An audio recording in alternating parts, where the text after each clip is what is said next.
اور درخت کو اگانے والا ہے، اس کو پروان چڑھانے والا ہے، اور اس کے ذریعے سے انسانوں کی، جانوروں کی، مخلوقات کی بہت ساری ضروریات پوری ہوتی ہیں، غذا کی، دوا کی، اور بہت ساری دوسری ضروریات، حسن منظر اور دوسرے کام بھی آتے ہیں، پھل پھول، پیڑ پودے، نہ جانے کیا کیا اس کے فوائد ہیں۔ تو ان کو پھاڑنے والا پروردگار، مطلب وہ چیز بھی اللہ دیتا ہے جو انسان کے جینے کے لیے ضرورت ہے، اس بیج کو پھاڑ کر پودا، درخت، غلہ بنانے والی ذات، اس کو خطاب کیا۔ یہ اللہ تعالیٰ کا اسماء حسنہ اور صفات کا وسیلہ ہے۔ آگے اس کے بعد اللہ کے رسول صلی اللہ علیہ وسلم نے کیا کہا؟ فالق الحب والنوا ومنزل التوراۃ والانجیل والفرقان، اور توریت کو، انجیل کو اور الفرقان کو نازل کرنے والے۔ آپ دیکھیے کہ اللہ تعالیٰ نے اس کائنات کی بڑی بڑی مخلوقات کا، موجودات کا پھر ذکر کیا، اپنے آپ کا ذکر کیا، پھر اس چیز کا تذکرہ کیا جو انسان کی زندگی کے لیے قوام اور ضرورت کی حیثیت رکھتی ہے۔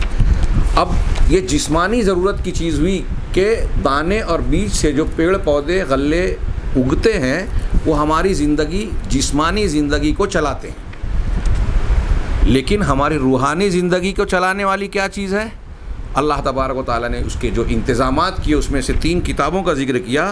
وَمُنزِلَ التَّوْرَاۃ، توریت کو نازل کرنے والے، انجیل کو نازل کرنے والے، اور الفرقان یعنی القرآن کو نازل کرنے والے پروردگار، میں تجھ کو خطاب کر رہا ہوں۔ انسان کو اور اس کائنات کو وجود بخشا، انسان کی ضروریات کا انتظام کیا، اس ضرورت میں حب و نوا کو پھاڑنے کا تذکرہ کیا، اور اس کے فوراً بعد انسان کی سب سے اہم اور روحانی ضرورت کی تکمیل کرنے والی چیزوں کا ذکر کیا، توریت، انجیل اور فرقان کا۔ یہ اللہ تبارک و تعالیٰ نے اپنے خاص پیغمبروں پر ایک شریعت اور آسمانی ہدایت کی شکل میں نازل کیا، اس کا تذکرہ کیا۔ الفرقان قرآن کا ایک نام ہے، یعنی وہ چیز، وہ کتاب، وہ تعلیم جو حق اور باطل کے درمیان تفریق کر دے۔ اللہ کے رسول صلی اللہ علیہ وسلم نے ان وسیلوں کے بعد جو دعا مانگی، اعوذ بک من شر کل شیء انت آخذ بناصیتہ، ہاں، کہ میں تیری پناہ میں آتا ہوں ہر اس چیز کے شر سے جس کی پیشانی تیرے ہاتھوں میں ہے۔ آگے اور بھی ہے، اللہم انت الاول فلیس قبلک شیء۔ یہاں میں پیش کرنا چاہتا ہوں، جو بات بیان کرنا چاہتا ہوں، کہ اللہ کے نبی صلی اللہ علیہ وسلم نے جب اللہ تبارک و تعالیٰ کا ذکر کیا، اس کی مالکیت اور ربوبیت کا تذکرہ کیا، تو اس ربوبیت میں آسمان، زمین، عرش عظیم کا، اور پھر انسانوں کا اور ہر چیز کا ذکر کرنے کے بعد جسمانی ضروریات کے لیے حب و نوا کے پھاڑنے والے، بیج اور گٹلی کو پھاڑنے والے کی صفت کا تذکرہ کیا، رب العالمین کی۔ اور پھر ایک دوسری چیز جو اس کی ربوبیت کے لیے سب سے زیادہ نمایاں، سب سے اہم ہے، کہ اس نے انسانوں اور انسانیت کی ہدایت کے لیے رسولوں کی بعثت کی اور ان پر کتابوں کو نازل کیا۔ اسی نے التوریت اتاری، اسی نے الانجیل اتاری، اور اسی نے القرآن اور الفرقان نازل کیا۔ یہ اللہ تبارک و تعالیٰ کی عظیم الشان نعمت ہے۔ اب اس نعمت کی عظمت اور اس کی اہمیت کا اندازہ اس سے لگائیے۔ شیخ الاسلام علامہ ابن تیمیہ نے بڑی تفصیل سے بیان کیا کہ جس وقت جناب محمد رسول اللہ صلی اللہ علیہ وسلم کی بعثت ہوئی، اس وقت کی تاریخ دنیا کے سامنے ہے۔ لوگوں کی پوری دنیا کی حالت کیا تھی، آپ غور کیجئے۔ ہم عام طور سے سرسری طور سے کہتے ہیں کہ لوگ جاہلیت اور جہالت کا شکار تھے، لیکن مذاہب کی کیا حالت تھی؟ یہاں یہودیت تھی، نصرانیت تھی، بدھ مت تھا، جین مت تھا، ہندوازم تھا، اور بہت سارے مشرکانہ اور منحرف افکار، خیالات اور عقائد پائے جاتے تھے۔ ہر ایک جہالت اور گمراہی کے راستوں پر تھا، یا کوئی آسمانی مذہب کی تعلیمات کو اگر مانتا بھی تھا تو کوئی تحریف شدہ کتاب تھی یا منسوخ تعلیم تھی۔ اور جو تحریف شدہ اور غلط تعلیمات لوگوں کی بناوٹی اور اختیار کردہ خود ساختہ تھی، وہ اللہ تبارک و تعالیٰ کے دین اور کتاب کی تعلیمات میں بہت کم چیزیں تھیں جو انسانوں کے پاس موجود رہ گئی تھی۔ اگر آپ کتاب کی شکل میں دیکھیں تو آپ کو یہ نظر آئے گا کہ اس زمانے میں جو کتابیں، اگر ہم دوسرے مذاہب کی دیکھیں، ان کے بارے میں جانیں، تو ہم دیکھتے ہیں کہ یہودیت کا ماخذ کیا تھا؟ توریت تھی۔ اس کے بارے میں بہت واضح طور سے خود یہودیوں کو اس بات کا اعتراف تھا کہ یہ توریت اپنی اس شکل میں موجود نہیں رہ گئی تھی جو حضرت موسیٰ علیہ السلام کو دی گئی تھی۔ دوسری باتوں کو چھوڑیے، خود ان کی تاریخ میں یہ بات درج ہے، حضرت عزیر علیہ السلام کو ان کے یہاں جو درجہ حاصل ہے وہ اس بنیاد پر بیان کیا جاتا ہے کہ جب بخت نصر یا بخت نصر جو بھی اس کا تلفظ ہو، اس کے حملے میں توریت کے تمام نسخے ضائع ہو گئے، دنیا سے ختم ہو گئے، جلا دیے گئے۔ تو بابل کی قید و بند کی مدت میں حضرت عزیر نے اس کے بعد اپنی یادداشت کی بنیاد پر توریت کو لکھا، اور یہی وجہ ہے کہ لوگ کہتے ہیں کہ اس میں عبرانی یا جو توریت کی اصل زبان تھی اس زبان سے ہٹ کر اس بابلی زبان کے بہت سارے الفاظ کی آمیزش بھی ہو گئی۔ اس کا مطلب یہ ہوا کہ وہ الفاظ جو حضرت موسیٰ علیہ السلام کی توریت میں تھے اس میں بہت سارے تبدیل ہو گئے۔ بعد میں انہوں نے جو تحریفات کی، ملاوٹ، کمی بیشی، تقدیم و تاخیر کی، وہ ایک جدا بات ہے، لیکن اصل توریت ان کے یہاں نہیں رہ گئی۔ یہ خود یہود کو بھی اس کا اعتراف ہے۔ دوسری چیز، عیسائیت کے مصادر کی بات دیکھیں کہ کتنی انجیلیں تھیں، تو اس سلسلے میں ایسے ایسے واقعات اور قصے ہیں جنہیں سن کر حیرت بھی ہوتی ہے، بعض چیزوں پر تو ہنسی آتی ہے۔ ایک روایت یہاں تک ہے کہ بہت سارے علاقوں میں اپنی اپنی لوگوں نے انجیل تیار کر لی تھی۔ اب بعد میں جب میٹنگیں ہوئی تو یہ کہا گیا کہ کچھ معتبر اور مستند انجیل اختیار کی جائے، تو اس کو اختیار کرنے کی الگ الگ روایتیں، جس میں سے ایک یہ بھی ہے کہ ٹیبل پر بہت ساری انجیلوں کو رکھا گیا اور کسی میز کو پر رکھ کر اس میز کو ہلایا گیا، جو 4 گر گئیں اس کو مستند مان لیا گیا۔ ایسی اور بھی کچھ روایتیں ہیں کہ قسطنطین بادشاہ نے میٹنگ لی اور میٹنگ کے بعد یہ انجیل متی، انجیل مرقس اور یہ 4 انجیلیں جو مانی جاتی ہے اس کو مستند مان لیا اور اس کو اختیار کر لیا، اور ان کے اندر باہمی تضاد پائے جاتے ہیں معلومات کے۔ یہاں بھی ایسے بالکل واضح اور صاف ستھرے دلائل موجود ہیں جس سے جاننے کے بعد اس میں کوئی شک نہیں رہ جاتا کہ آج کی موجودہ اناجیل کوئی ایک بھی انجیل وہ انجیل ہے ہی نہیں جو حضرت عیسیٰ علیہ السلام نے لکھی تھی یا لکھوائی تھی۔ ان کے پاس جو اللہ تبارک و تعالیٰ کی طرف سے نازل کی گئی وہ انجیل آج موجود نہیں ہے اپنی صحیح شکل میں۔ پھر دوسرے مذاہب کی تو بات ہی چھوڑیے، یہ تو آسمانی مذاہب کا میں نے ذکر کیا۔ زبور کا کوئی ٹھکانہ نہیں ہے، کہتے ہیں کہ توریت، انجیل اور ان کے ملحقات اور ان کے جو بعد میں اضافے کیے گئے، کمی بیشی کی گئی اور ان کے الگ الگ نام دیے گئے، ان میں وہ بھی شامل کی گئی۔ اسی طرح وید کو ہم دیکھتے ہیں، ویدوں کو 4 وید ہیں، پھر اس کی تشریح کے لیے جو ہے پران لکھا گیا، اپنشد تیار کیا گیا، پھر بعد میں ہندو دھرم کی تقریباً پہلی سے لے کے جو مختلف مقدس کتابیں مانی جاتی ہے، 1000 سالہ مدت میں مختلف کتابیں لکھی گئی، اور ان کی وید اور ویدانت کی کتابوں میں دن بدن دن گزرنے کے ساتھ ساتھ اضافہ ہوتا گیا، اس میں تبدیلیاں ہوتی گئی۔ اور یہ بات اگرچہ ہندو پنڈت اور ان کے اہل علم مذہبی لوگ یہ دعویٰ کریں کہ یہ الہامی کتاب ہے، لیکن اہل علم اور محققین نے اس بات کے ثبوت خود ویدوں سے فراہم کیے کہ یہ الہامی کتابیں نہیں ہو سکتی۔ مہاویر کی جو کتاب مانی جاتی ہے جین مذہب کی، وہ مہاویر کے وفات کے جین مت کی کتاب جو ہے، مہاویر کی وفات کے بہت بعد جو ہے 500 لوگوں نے اکٹھا ہو کر اپنی یادداشت سے اس کی تعلیمات کو اکٹھا کیا۔ گوتم بدھ کی جو تعلیمات آج پائی جاتی ہے، بدھ مت کی تعلیمات، اس کا معاملہ بھی ایسا ہی ہے کہ اشوکا کے دور میں اور پھر اس کے بعد جو مختلف میٹنگیں رکھی گئی تو کچھ لوگوں نے ان کے شاگرد آنند سے، کچھ لوگوں نے فلاں سے جو سنا تھا اپنے اپنی یادداشت کی بنیاد پر جمع کیا، اور اس کے اعتبار سے اس کی تعلیمات کو مدون کیا گیا، اور وہاں بھی بڑے اختلافات پائے جاتے ہیں، فرقے پائے جاتے ہیں۔ وہاں تو خود الہ کے وجود ماننے اور نہ ماننے کی بارے میں وہاں گوتم بدھ کے 2 مرکزی گروہوں میں، فرقوں میں، بدھ مت کے 2 گروہوں میں اختلاف پایا جاتا ہے۔ اسی طریقے سے آپ گرو گرنتھ صاحب سکھ مت کا دیکھیں تو اس کے بارے میں کہا جاتا ہے کہ یہ گرو نانک جی نے مختلف مذاہب کی اور مختلف شخصیات کی تعلیمات کو، دوہوں اور شاعری کو اپنی ایک کتاب میں اکٹھا کیا، اچھی تعلیمات کے طور پر۔ اس کے بارے میں تو یہاں تک کہا جاتا ہے کہ اس میں کئی مشکل زبانیں اکٹھا ہیں، اور آج کی تاریخ میں کوئی سکھ عالم بھی شاید آپ کو ایسا ملے جو گرو گرنتھ صاحب جو ان کی مقدس کتاب ہے اس کی تمام زبانوں کو جانتا ہو اور اس کی ساری تعلیمات کو آپ کے سامنے بیان کر سکے، سمجھا بجھا سکے۔ یہ تو بات کی بات ہوئی۔ آپ غور کیجئے کہ کتابوں کے اعتبار سے دنیا میں ایسی کون سی کتاب تھی جس کی لوگ اتباع کریں؟ دینی پیشواؤں اور مذہبی شخصیات، وہ چاہے پیغمبر کی شکل میں ہوں یا مصلحین کی شکل میں، انبیاء کرام علیہ الصلوۃ والسلام جو پیچھے گزرے جن پر بنی اسرائیل کے لوگ ایمان رکھتے تھے، یا وہ مصلحین جس کو گوتم بدھ کی شکل میں، گرو نانک جی کی شکل میں، مہاویر جن کو جین لوگ 24واں تیرتھنکر کہتے ہیں، ان کی شکل میں کس کی اتباع کی جائے، کس کی تعلیمات صاف شفاف شکل میں موجود تھی دنیا کے سامنے، اور فطری انداز میں، معتبر انداز میں، مستند طور پہ کس کی تعلیمات موجود تھی؟ جناب محمد رسول اللہ صلی اللہ علیہ وسلم کی جب بعثت ہوئی تو اس اعتبار سے دنیا تشنا ہی نہیں تھی بلکہ محروم تھی۔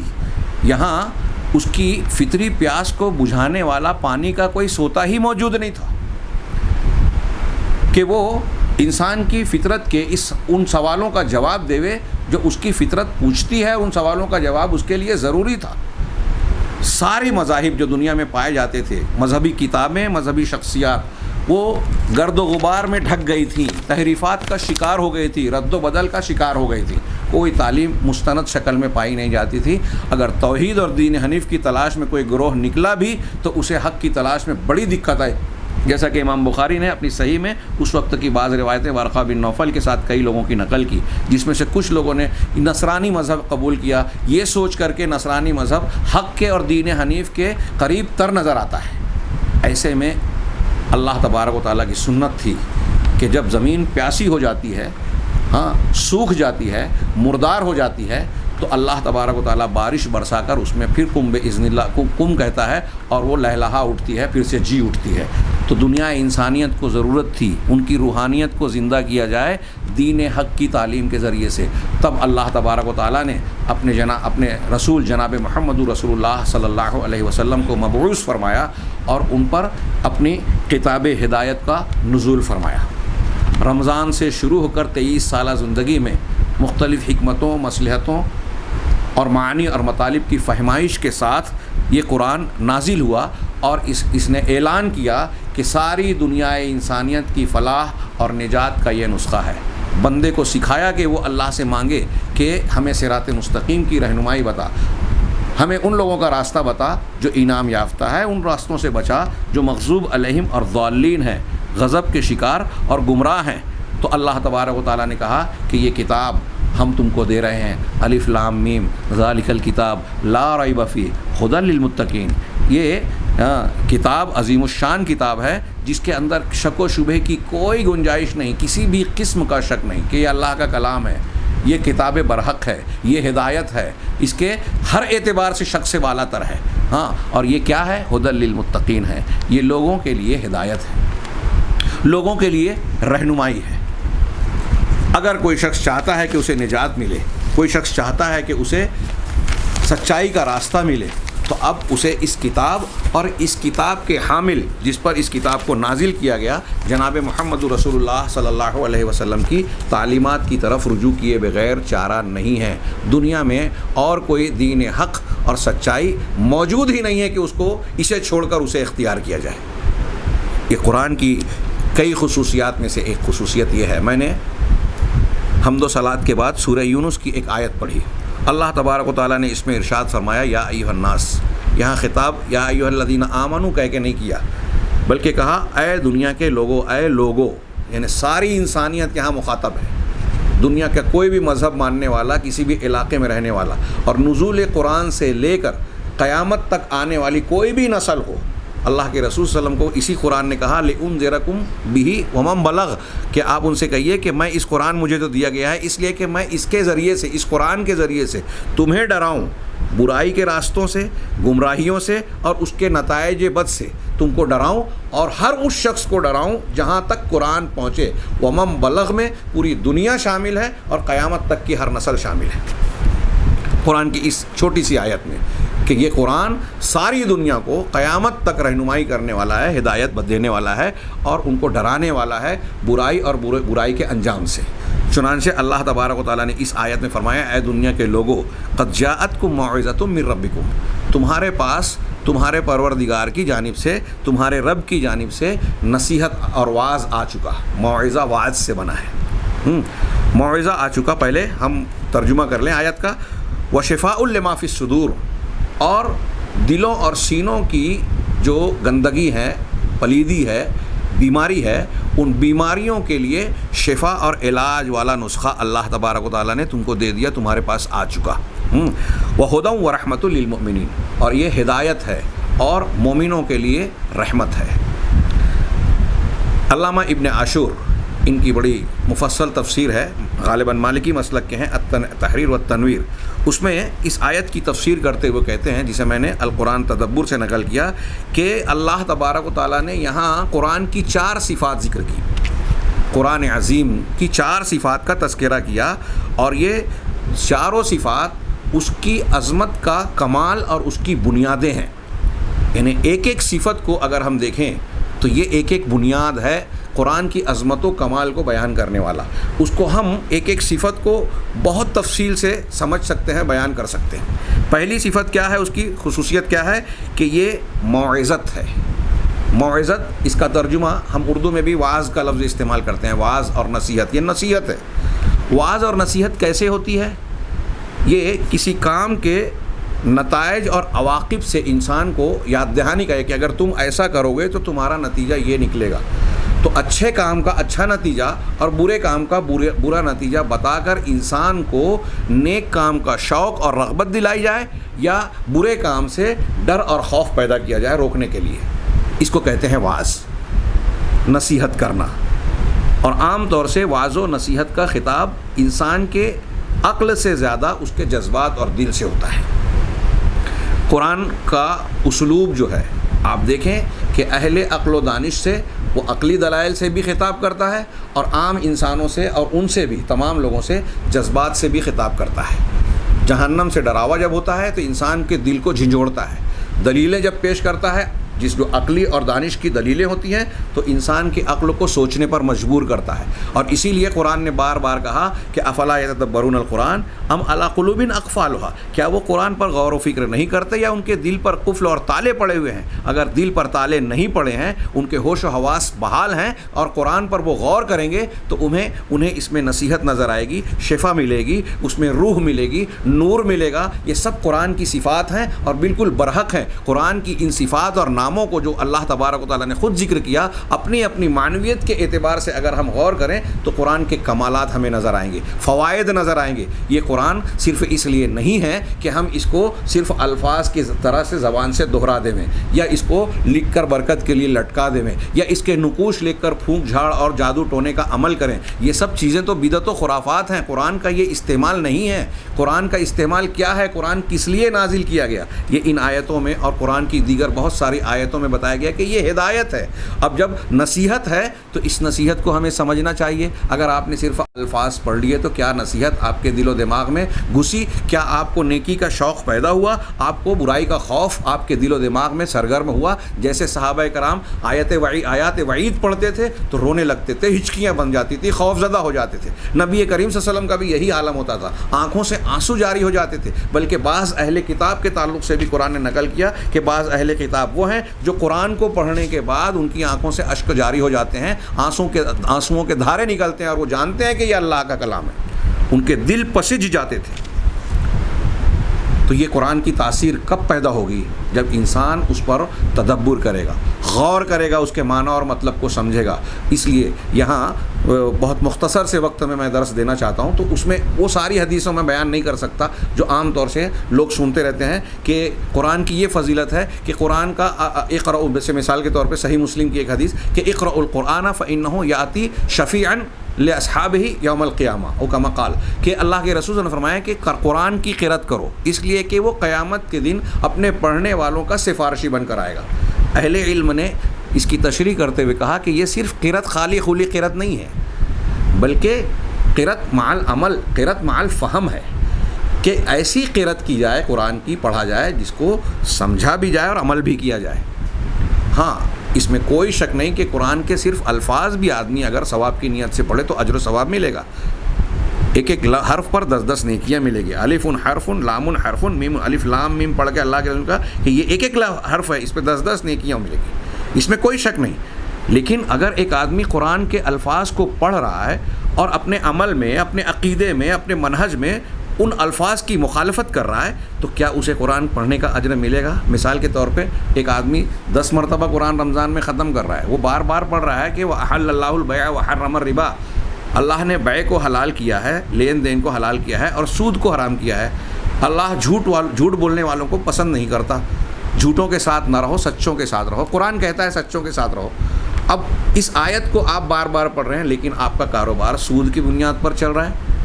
قرآن بار بار کہہ رہا ہے والدین کے ساتھ اچھا سلوک کرو، لیکن آپ اس کو ماننے کے لیے تیار نہیں ہیں، والدین کے ساتھ بدسلوکی کر رہے ہیں. قرآن کہہ رہا ہے اللہ اور اس کے رسول کی اطاعت کرو، لیکن حدیثیں آ جانے کے بعد آپ کہتے ہو کہ میرا مسلک، میرے امام، میرے پیر صاحب نے یہ بتایا میں یہ مانوں گا.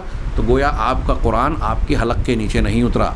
یہ وہ خارجیوں کی صفت ہے جس سے بچنے کی ہم کو اللہ کے رسول صلی اللہ علیہ وسلم نے تعلیم دی کہ کچھ لوگ ایسے آئیں گے جن کی نمازوں کو دیکھ کر تم اپنی نمازوں کو حقیر سمجھو گے. بخاری مسلم میں الفاظ کے فرق سے ہے یحقر احدکم صلاتہ مع صلاتہم، کہ تم میں کا ایک آدمی ان کی نمازوں کو دیکھ کر اپنی نماز کو کمتر اور حقیر سمجھے گا، ان کے روزوں اور عبادت کو دیکھ کر اپنے روزوں کو حقیر سمجھے گا، اور ان کی قرت کو دیکھ کر، اپنی قرت کو، قرآن پڑھنے کو دیکھ کر اپنی قرآن کی تلاوت کو حقیر اور کمتر سمجھے گا. لیکن آگے اللہ کے نبی صلی اللہ علیہ وسلم نے جو فرمایا وہ چونکا دینے والی بات ہے ایک آدمی کو، صاحب ایمان کو. وہ یہ ہے کہ آپ نے فرمایا کہ یقرؤون القرآن ولا یجاوز حناجرہم، کہ وہ لوگ قرآن کو پڑھیں گے لیکن ان کی حلق سے آگے یہ قرآن نہیں بڑھے گا.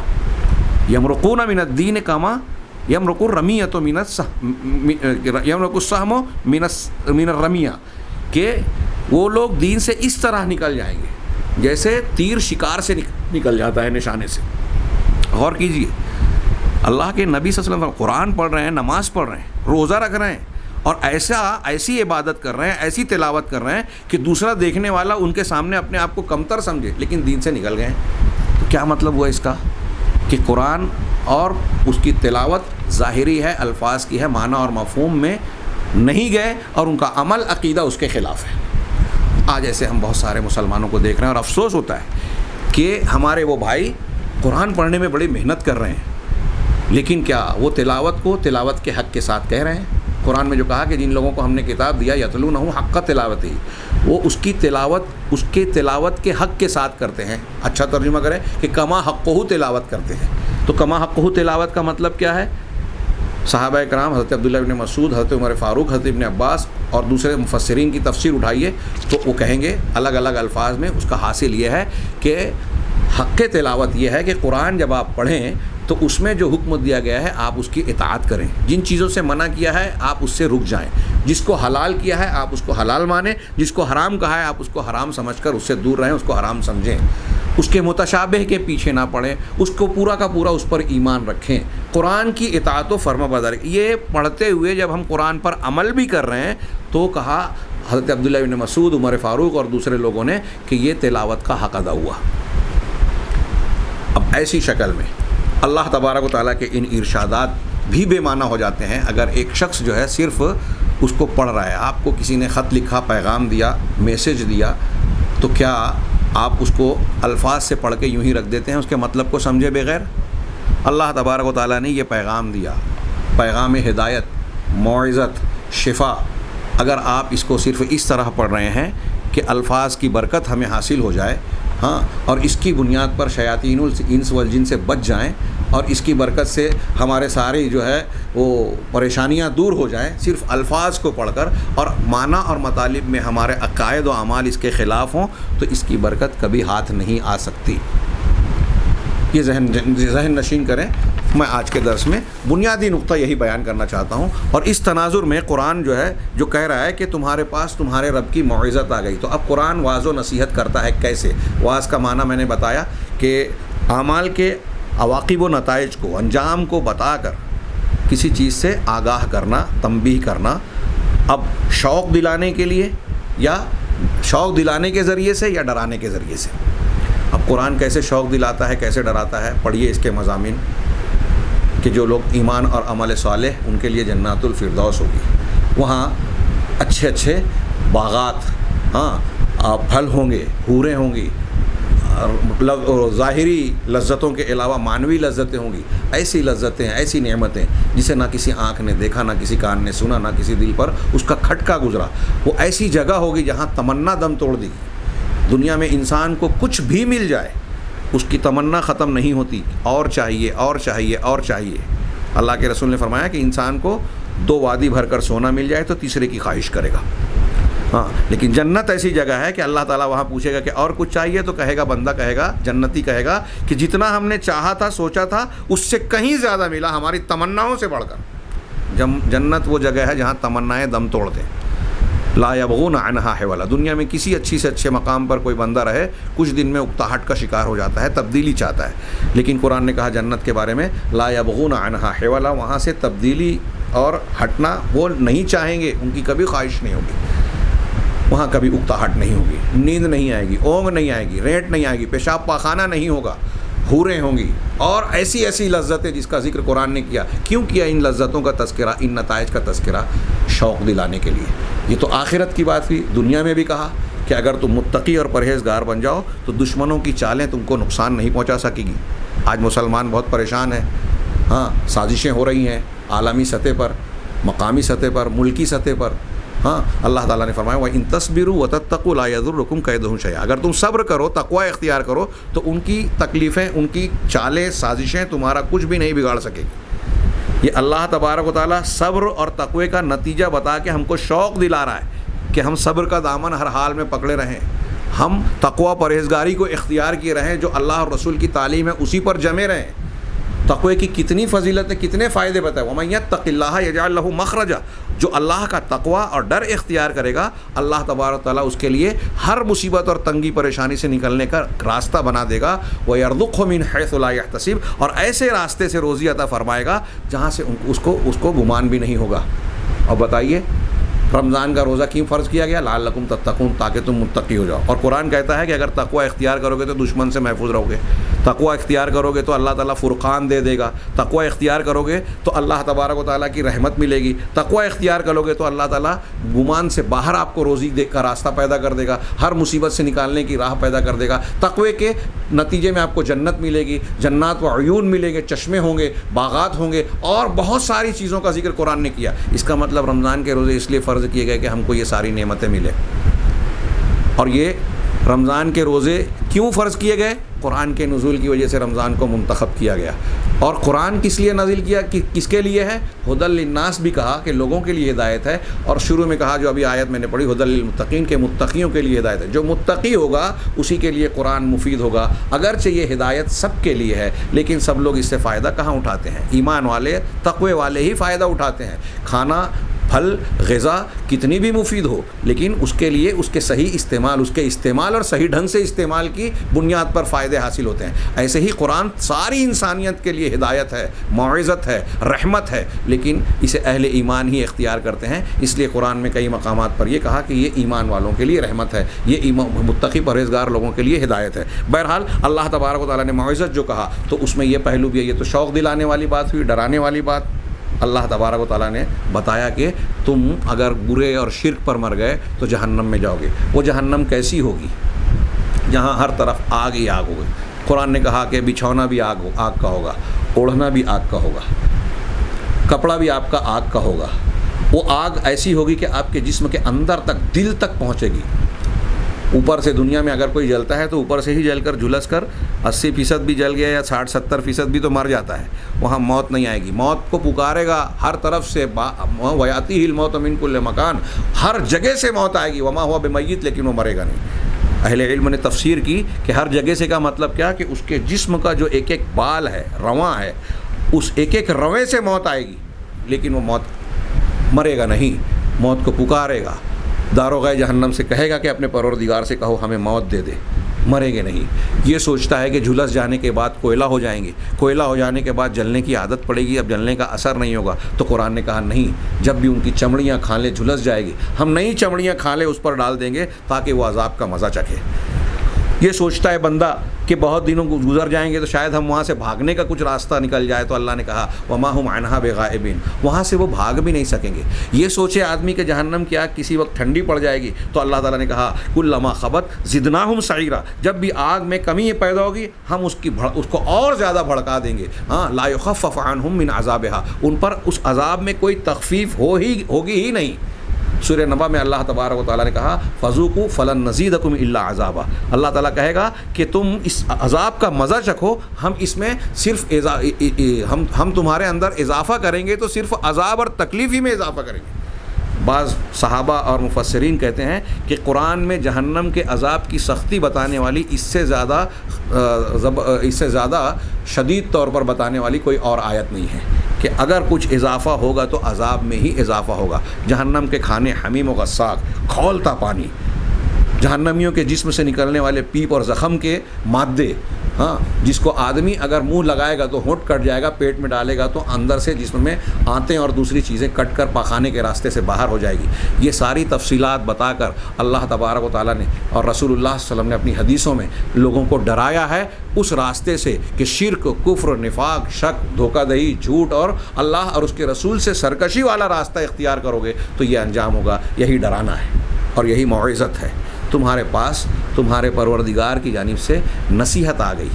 اب اس نصیحت کو اگر کوئی آدمی سمجھ کر پڑھے گا تو اس کے دل کی کیفیت تبدیل ہوگی۔ اسے پڑھنے کے بعد نیکی کا شوق اور برائی کا خوف پیدا ہونا لازمی بات ہے۔ اگر یہ تبدیلی نہیں آ رہی ہے تو ہمیں غور کرنا چاہیے کہ ہم نے قرآن کی تلاوت کی یا نہیں کی۔ اللہ تعالیٰ کہہ رہا ہے موعظت ہے اور ہم کوئی نصیحت حاصل ہی نہیں کر پا رہے ہیں۔ اسی طرح اللہ نے کہا وَشِفَاءٌ لِمَا فِي الصُّدُورِ کہ یہ دلوں میں جو کچھ ہے اس کے لیے شفا ہے۔ دلوں میں جو کچھ ہے اس کے لیے شفا۔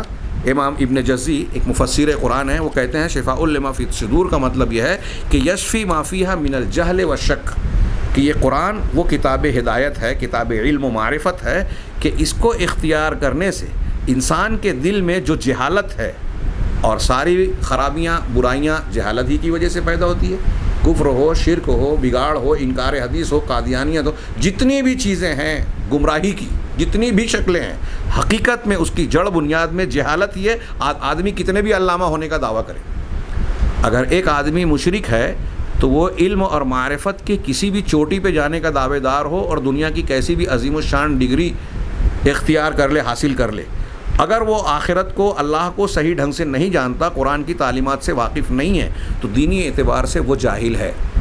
وَلَكِنَّ أَكْثَرَ النَّاسِ لَا يَعْلَمُونَ يَعْلَمُونَ ظَاهِرًا مِنَ الْحَيَاةِ الدُّنْيَا وَهُمْ عَنِ الْآخِرَةِ هُمْ غَافِلُونَ۔ سورہ روم کی ان آیتوں کی تفسیر دیکھ لیجئے۔ حضرت امام حسن بصری اس کی تفسیر میں کہتے ہیں کہ ایک آدمی ہاتھ میں سکہ لے کے یہ بتا دے گا کہ اتنے گرام کا سکہ ہے، سونا ہے، چاندی ہے، فلاں ہے۔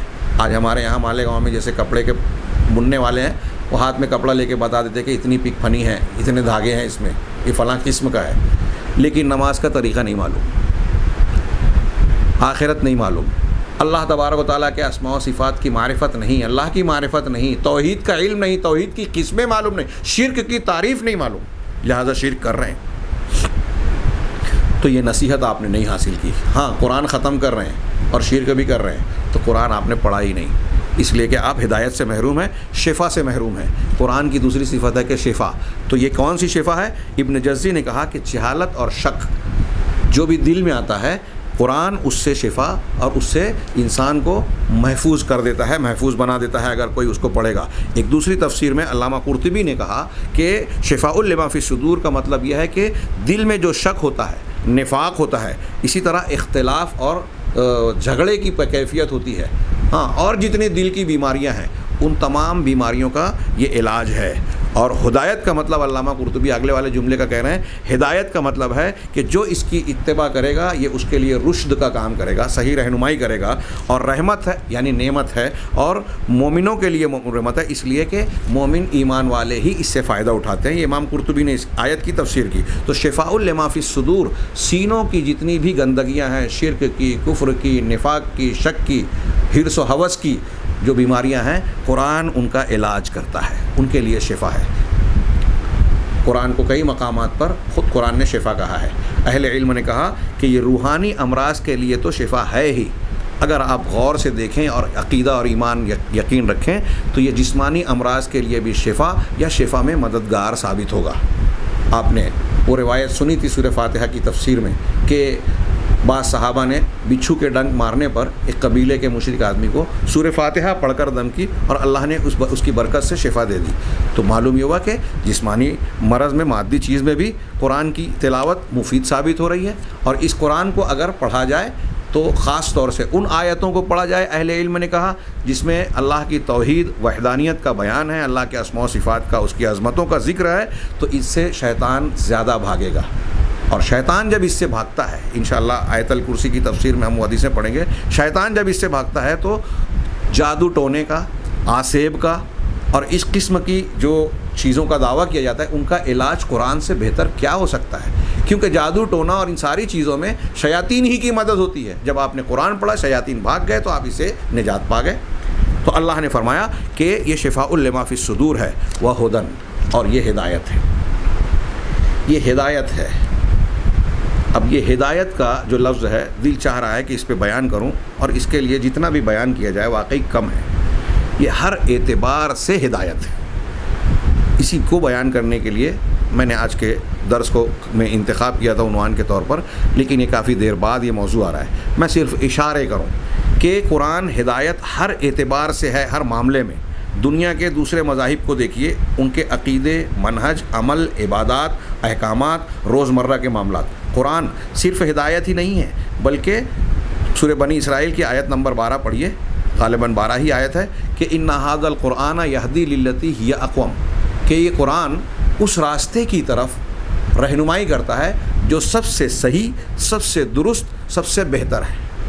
علامہ شنقیطی نے اس کی بڑی پیاری اور لمبی چوڑی تفسیر کی، اور انہوں نے اس کے ثبوت میں کہ قرآن سب سے بہتر راستے کی تلقین کرتا ہے، کچھ ایسی چیزوں کو ذکر کیا، احکامات کو، جن احکامات پر عام طور سے غیر مسلم دنیا یا دشمنان اسلام اعتراض کرتے ہیں. کئی شادیاں کرنا مثال کے طور پہ، یا طلاق کا حکم، یا وراثت میں جو ہے لڑکی کو لڑکے کا آدھا اور پورا والا معاملہ جو ہے، ان مسائل کو بیان کر کے بتایا کہ قرآن کا یہ فیصلہ دنیا کے تمام مذاہب سے بہتر اور فطرت کے اور عقل کے عین مطابق ہے. انتہائی عقلی اور سائنٹیفک فیصلے.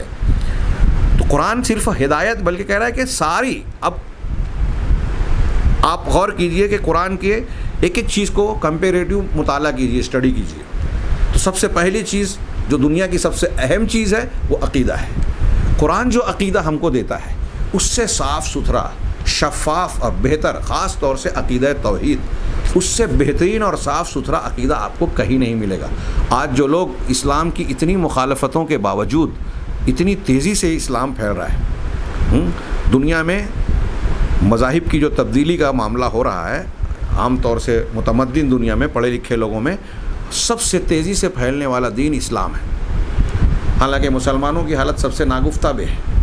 ہاں، عیسائی اپنے مذہب کی تبلیغ کے لیے کروڑوں ڈالر عیسائی حکومتیں اور ان کا چرچ خرچ کر رہا ہے. کیتھولک چرچ ویٹیکن سٹی خرچ کرتا ہے، اور کیا کیا کرتا ہے، ہاسپٹلس اور دواؤں اور مختلف شکلوں میں، کتابوں کی تقسیم کی شکل. اس کا عشر عشیر بھی مسلمان نہیں کر پاتے. لیکن اسلام کے پھیلاؤ کی رفتار دوسروں کے مقابلے میں سب سے زیادہ ہے. کیوں؟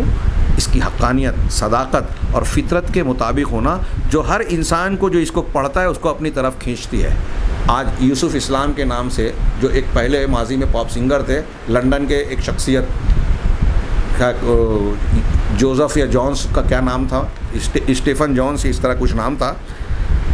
وہ جب بیمار پڑے، ان کے اسلام لانے کا صرف میں اشارہ کر رہا ہوں واقعے کا، ہاسپٹل میں ایڈمٹ تھے. ان کے بھائی آئے عیادت کے لیے، سگے بھائی. تو انہوں نے کہا کہ تم کو مذہبی کتابوں کو پڑھنے کا بہت شوق ہے، ہاسپٹل میں ایڈمٹ ہو، کوئی کام نہیں ہے. تو یہ میں فلسطین پر میں گیا تھا بیت المقدس کی زیارت کے لیے، اور میں وہاں سے میرے ایک دوست نے یہ انگریزی میں مجھے مسلمانوں کا قرآن دے دیا ہے، چونکہ آپ کو اس میں دلچسپی ہے لہٰذا آپ اس کا مطالعہ کیجیے. بھائی نے انہیں تحفے کے طور پہ دے دیا. ہاسپٹل میں لیٹے لیٹے انہوں نے قرآن کا مطالعہ شروع کیا. کہا تھوڑا ہی سا میں نے پڑھا کہ میں متاثر ہونا شروع ہو گیا. ان کا بیان ہے کہ اس سے پہلے میں توریت بھی پڑھ چکا تھا اور بائبل یعنی انجیل بھی پڑھ چکا تھا. انجیل میں اللہ کا اور الہ یا معبود کا جو تثلیثی تصور تھا، 3 خداؤں کا، اللہ، ابن اور روح القدس، مسیح اور روح القدس کو جو مانتے ہیں، کہا یہ 3 والی بات، تثلیث والی بات میرا دل و دماغ قبول ہی نہیں کرتا تھا، اس پر میں مطمئن ہی نہیں ہوتا تھا، اور اس کی بنیاد پر میرے دل و دماغ میں جو سوالات اٹھتے تھے اس کا اطمینان بخش جواب ملتا ہی نہیں تھا. اور یہ صرف یوسف اسلام کا معاملہ نہیں ہے. آپ اسلام قبول کرنے والے آج عیسائیوں کو اگر پڑھیں گے کتابوں میں کہ ہم نے اسلام کیوں قبول کیا، تو اس میں آپ کو ایسے 1 2 نہیں سینکڑوں افراد ملیں گے جو یہ کھل کے کہتے ہیں. ایک لیڈی بھی کہتی ہیں، میں نے ان کا واقعہ پڑھا، وہ بھی کہتے ہیں کہ میں تثلیث والا عقیدہ پڑھتی تھی تو میرا دل قبول ہی نہیں کرتا تھا، مطمئن ہوتا ہی نہیں تھا، اور میں پادریوں سے جب سوال کرتی تو اس پر اطمینان بخش جواب دیتے ہی نہیں تھے. چنانچہ جب قرآن اٹھایا اور اس کو پڑھنا شروع کیا تو جیسے ہی اس کی توحید کی تعلیمیں بالکل دل میں گھستی چلی گئی، فطرت نے قبول کر لیا۔ یہی بات یوسف اسلام کے ساتھ ہوئی۔ انہوں نے جب توحید پڑھی تو ان کی فطرت جاگ اٹھی، زندہ ہو گئی، اور اس کتاب ہدایت نے ان کو ہدایت دے دی۔ ایسے میرے بھائیوں کوئی 2 4 5 7 واقعات نہیں ہیں۔ آج کے اس دور میں جب کہ ہزاروں web sites, T V channels, اخبارات، افراد اور گروہ انسانوں کے کام کر رہے ہیں اسلام کی تصویر کو، مسلمانوں کی شکل و صورت کو بگاڑنے کے لیے، قرآن کی تعلیمات سے لوگوں کو دور کرنے کے لیے، جناب محمد رسول اللہ صلی اللہ علیہ وسلم کی سیرت طیبہ پر کیچڑ اچھالنے کے لیے، ایسے میں لوگ اس کی تعلیمات سے اس قدر متاثر ہو کر اسے قبول کر رہے ہیں۔ یہ بالکل صاف بات ہے کہ وہ جو یوسف اسلام نے اسلام قبول کیا وہ تلوار کے زور سے نہیں کیا، کسی تشدد اور دباؤ کی بنیاد پر نہیں کیا، وہ پورے ہوش و حواس میں اس بنیاد پر کیا کہ یہ انصاف کا اور فطرت کا تقاضا ہے کہ اس حق کی آواز کو قبول کیا جائے جو اللہ تبارک و تعالیٰ نے اعلان کیا کہ یہ دنیا کے سارے لوگوں کے لیے ہدایت ہے، لہٰذا میرے لیے بھی ہدایت ہے۔ اسلام کی توحید، اب توحید ربوبیت، توحید الوہیت، توحید اسماء و صفات، ضرورت تھی کہ ہم اس کو تھوڑے سی تفصیل میں جاتے، لیکن میں تفصیل میں بالکل نہیں جا رہا ہوں۔ توحید کی یہ تینوں قسمیں قرآن میں جس انداز میں بیان کی گئی، دنیا کے کسی مذہب میں ایسی صاف ستھری توحید نہیں ملے گی۔ میں نے سورہ فاتحہ کی تفسیر میں بھی ذکر کیا اور ابھی بھی کہ آپ اگر عقیدے اللہ کے تعلق سے دیگر مذاہب کے لوگوں کو دیکھیں گے تو کہیں اللہ کے ماننے کا تصور سب جگہ ہے، لیکن صفات کا معاملہ گڑبڑ ہے۔ ایک صفات اپنے اعتبار سے گڑھ لی، کہیں صفات کی نفی کر دی گئی اور کہیں صفات کی نفی کرنے کے بعد مورتیاں اور مجسمے اپنے ذہن و دماغ سے تراشل کیے گئے۔ ایک دوسرا، کہیں اللہ کو مانا لیکن ساتھ ساتھ جتنی شخصیات کو دیکھا کہ یہ خیر اور نیکی کی تعلیم دینے والے معلمین ہیں، انبیاء ہیں، تو کسی نے ان انبیاء اور دینی اور مذہبی شخصیات کو اوتار کی شکل دے دی، اللہ کے الوہیت میں شریک ٹھہرا دیا، کسی نے فرشتوں کو شریک ٹھہرا دیا، ان کو دیوی دیوتاؤں کا نام دے دیا، اللہ تعالیٰ کی ربوبیت کو مختلف ڈپارٹمنٹ میں تقسیم کر دیا کہ فلاں کام یہ کرتے ہیں، فلاں کام وہ کرتے ہیں، فلاں کام وہ کرتے ہیں۔ کسی نے 2 خداؤں میں اچھائی اور برائی کے یزدا اور اہرمن کو مانا جیسے مانویہ مانتے ہیں۔ بدھسٹوں نے الگ تصور اختیار کیا، چین کے کنفیوشس کے مذہب نے اور دوسرے مذاہب نے آباء و اجداد کی پرستش نے کہیں 33 خداؤں کی شکل اختیار کی تو کہیں کچھ دوسری شکل اختیار کی۔ یہاں شرک کے لیے کوئی روک ٹوک نہیں رہ گئی۔ ایک شخصیت آئی حضرت عیسیٰ علیہ السلام کی، تو ان کو پہلے وہ سچے پیغمبر تھے، دلیلوں کو دیکھنے کے بعد بھی ان کی پیغمبری کو قبول نہیں کیا، پہلے مانا ہی نہیں، مخالفت کی، سولی تک دینے کی کوشش کر ڈالی، اور جب مانا تو ایسا مانا کہ ان کو ان کے مقام سے بڑھا کر اللہ کا درجہ دے دیا۔ تو اللہ کو مانا تو اس طرح مانا کہ اللہ کے ساتھ دوسروں کو بھی شریک ٹھہرا دیا۔ کسی مذہب میں روک ٹوک نہیں رہ گئی، اس لیے کہ توحید میں توحید اسماء و صفات اور توحید ربوبیت کا صاف ستھرا تصور جب نہیں رہ گیا تو توحید الوہیت میں بھی گڑبڑ پیدا ہو گئی اور آمیزش آ گئی کہ لوگوں نے وہ حق جو اللہ کو بندگی کے اعتبار سے دینا تھا دوسروں میں بھی تقسیم کر دیے۔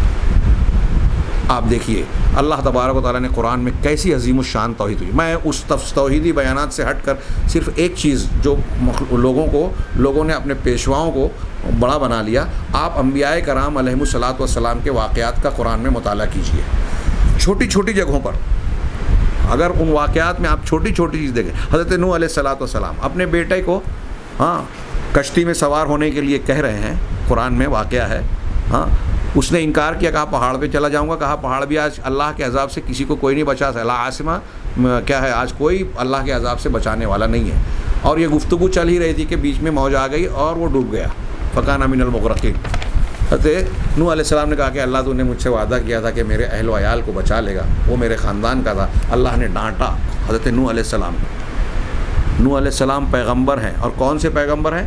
اولو العزم رسولوں میں شمار ہوتے ہیں۔ تھوڑی دیر کے لیے غور کریں، خاص طور سے وہ لوگ جو مسلمان بولتے ہیں اپنے آپ کو، بزرگوں کی پرستی، شخصیت پرستی اور فلاں پیر پرستی کرتے ہیں، وہ اس پر غور کریں کہ دنیا میں یہ نوح علیہ السلام تو اولو العزم رسولوں میں سے ہیں۔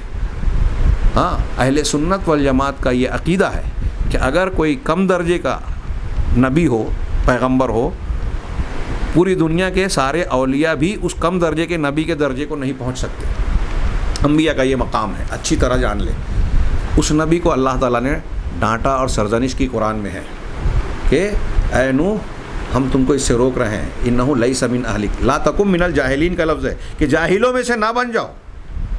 ایسی چیز کا سوال نہ کرو جو تم نہیں جانتے. یہ تمہارے اہل و عیال اور خاندان کا فرد نہیں ہے. انہ عمل غیر صالح, یہ برے عمل والا, شرک والا ہے, کفر والا ہے, لہذا تم اس کی سفارش نہ کرو, اور تمہارے اہل و عیال کو بچانے کا جو میں نے وعدہ کیا یہ اس کا مستحق نہیں ہے. مطلب شرک کرنے والا اگر نبی کا بیٹا ہے تو نبی اپنے بیٹے کو نہیں بچا سکیں گے. یہی بات آپ قرآن اور حدیث میں جو وضاحت ہے, حضرت ابراہیم علیہ السلام خلیل الرحمن ہیں, رحمان کے خلیل, امام الانبیاء, اور ان کے کیا کیا مقامات ہیں. ہاں, نبی کریم صلی اللہ علیہ وسلم کے بعد رسولوں میں سب سے اعلیٰ درجے کے حامل, لیکن اپنے باپ آزر کو عذاب سے نہیں بچا سکیں گے.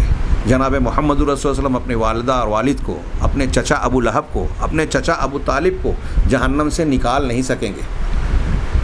توحید کی اس سے بڑی دلیل کیا چاہیے. اللہ کے رسول صلی اللہ علیہ وسلم دعا مانگ رہے ہیں اللہ سے, جوتے کا تسمہ بھی اللہ سے مانگ رہے ہیں. ہاں, مشرکین نے دھوکہ دیا, دعائے قنوت پڑھ رہے ہیں, مشرکین کے لیے بد دعا کر رہے ہیں, صحابہ کرام آمین کہہ رہے ہیں. نبیوں کا سردار بد دعا کر رہا ہے, اور اولیاء کے سردار صحابہ کرام, دنیا کے تمام اولیاء مل کر کسی صحابی کے پیر کے خاک کے درجے کو نہیں پہنچ سکتے. تمام صحابہ کرام اعلیٰ درجے کے اللہ کے رسول صلی اللہ علیہ وسلم کے پیچھے جو نماز پڑھ رہے ہیں وہ آمین کہہ رہے ہیں کہ اللہ قبول کر لے. ہاں, ان لوگوں پر ایسا معاملہ ہوا, ان کو اپنی گرفت میں لے لے, پکڑ لے. اگر اللہ کے رسول صلی اللہ علیہ وسلم کو طاقت اور قوت ہوتی, اللہ کا اختیار ہوتا, تو کیا اللہ سے دعا مانگتے, یا ان مشرکین کو فوراً تباہ و برباد اور تہس نہس کر دیتے؟ اللہ کے رسول دعا مانگ رہے ہیں, اللہ کے کیا نام ہے اولیاء کے سردار دعا مانگ رہے ہیں, آمین کہہ رہے ہیں. اور ہمارے یہاں ایک پیر فقیر کی قبر پہ جا کے لوگ کہتے ہیں کہ ہماری مشکل کو آسان کر دے, ہماری بگڑی کو بنا دے. حضرت زکریا علیہ السلام کا واقعہ, اولاد نہیں ہے, اولاد اللہ سے مانگ رہے ہیں. حضرت ایوب بیمار ہوئے, اللہ سے بیماری سے شفا مانگ رہے ہیں. ہاں, حضرت سلیمان علیہ السلام, ہاں سورہ نمل میں پڑھیے, کتنا پیارا واقعہ ہے کہ وتفقدت طیر, ایک پرندے کو حضرت سلیمان نے مفقود پایا کہ گم ہے, تو کہا ما لی لا اری الہدہد, کیا بات ہے کہ میں ہدہد کو نہیں دیکھ رہا ہوں, وہ نہیں آیا تو میں سزا دوں گا. آگے دیکھیے آیت نمبر 72-70 کے آگے پیچھے ملے گی. اس کے بعد جب ہدہد آیا, فمکث غیر بعید, زیادہ دیر نہیں ہوئی تھی کہ وہ آیا, اور ہدہد نے کیا جملہ کہا, پرندے نے سلیمان علیہ السلام کا کہا کہ احط تو بما لم تحط بہ علما, بما لم تحط بہ, مجھے اس بات کا علم ہوا یا احاطہ میں نے کر لیا جو آپ کو نہیں معلوم ہے. پیغمبر کو نہیں معلوم, ہدہد کو خبر مل گئی اور آ کے خبر دے رہا ہے پیغمبر کو.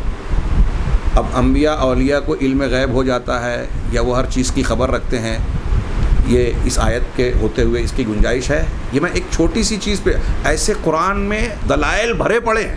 ہاں, حضرت سلیمان علیہ السلام کو پھر اس ہدہد نے خبر دی کہ میں سبا کی یقینی خبر لایا ہوں, اور وہاں ایک عورت ہے جس کو انہوں نے اختیار دے رکھا, بادشاہت یا حکومت دے رکھی ہے, اور وہ لوگ اللہ کو چھوڑ کر سورج کی پرستش کرتے ہیں. شیطان نے ان کے عمل کو مزین کر دیا, راہ راست سے بھٹکا دیا. اور پھر آگے تو حضرت سلیمان علیہ السلام اس کی بات کو سننے کے بعد جو پہلا جملہ کہتے ہیں کہ سننظر اصدقت ام کنت من الکاذبین, اب ہم دیکھیں گے کہ تم سچ بول رہے ہو یا پھر جھوٹوں میں سے ہو.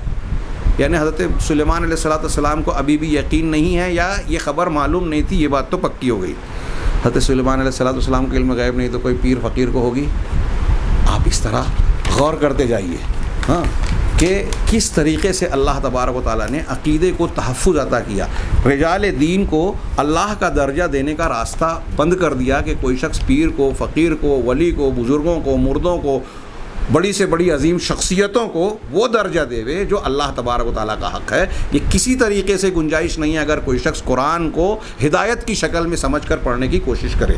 یہ چند مثالیں میں نے دی, اور بھی کچھ آ رہا ہے لیکن وقت اجازت نہیں دے رہا ہے. میں آگے بڑھتا ہوں. آپ اس کو اب رجال دین اور پیغمبروں کے عقیدے کے, کتابوں کے عقیدے کے سلسلے میں دیکھیں, فرشتوں کے عقیدے کے جتنے عقائد ہیں, آخرت کے عقیدے, سب قرآن میں بالکل صاف ستھرا, ایسا مکمل, جامع, بہترین, صاف ستھرا اور مدلل سائنٹیفک عقائد, سائنٹیفک دلائل کے ساتھ ایسا کہیں نہیں ملے گا. اسلام قرآن مجید 1400 سال پہلے اترا, اس کے بہت سے معجزات ہیں, اس کی تاثیر, اس کی فصاحت, اس کی بلاغت, اس کے علوم, اس کے اندر تعلیمات, احکامات, اس کے قوانین, ساری چیزیں معجزہ ہیں. اس کا ایک معجزہ یہ بھی ہے کہ اتنے دنوں کے گزرنے کے بعد آج بھی وہ سب سے تازہ, سب سے فریش، سب سے سائنٹیفک تعلیم کا حامل ہے۔ یہ میں ہوائی بات نہیں کر رہا ہوں۔